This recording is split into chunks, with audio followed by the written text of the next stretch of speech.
दोस्तों, क्या मजलिस इत्तेहादुल मुस्लिमीन का कांग्रेस के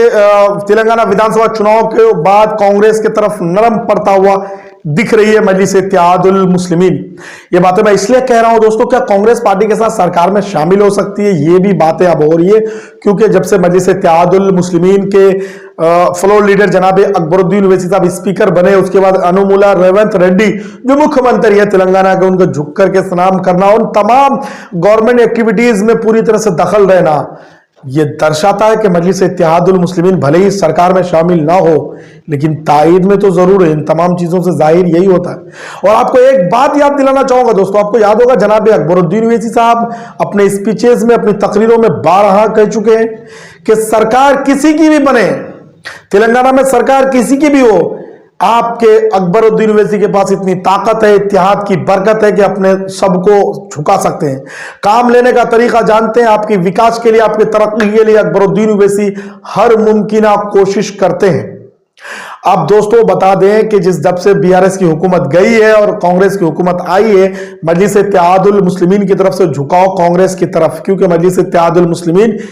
अब काम लेने के लिए इन तमाम चीजों और तमाम एक्टिविटीज को कर रहे हैं। भले ही AIMIM जो है हैदराबाद में सरकार में नहीं रहे हो, लेकिन सरकार के सहयोगी रह करके बहुत कुछ करा लेते हैं, बहुत काम हो जाते हैं, अपने किला पर राजा और शहनशाही की हुकूमत को अपनी कायम रखने में सफल हो जाते हैं।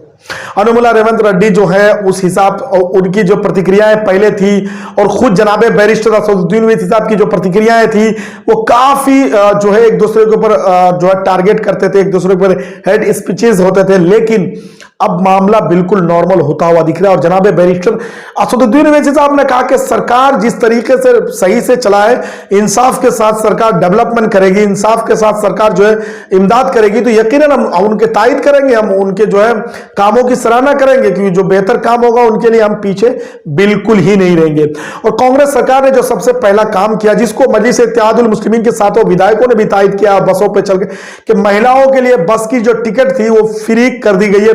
तो उसमें तमाम विधायकों के जरिए AIMIM के, उनके जरिए उनके इलाके में बसों में सफर कराया गया, महिलाओं को फ्री, यानी जिसे उद्घाटन कहा जाए, उन तमाम चीजें की गई है। तो क्या दोस्तों आपको लगता है कि मजलिस इत्तेहादुल मुस्लिमीन जब अगर तेलंगाना में कांग्रेस के प्रत्येक सॉफ्ट कॉर्नर अपना रहे हैं, तो देश भर में जहां जहां कांग्रेस पार्टी चुनाव लड़ती है, मजलिस इत्तेहादुल मुस्लिमीन भी चुनाव लड़ती है, उन जगहों पर AIMIM का रुख क्या होगा? आप BRS की बात करें तो BRS के प्रमुख जो है वो बीमार है, अल्लाह उनको सेहतयाब करे,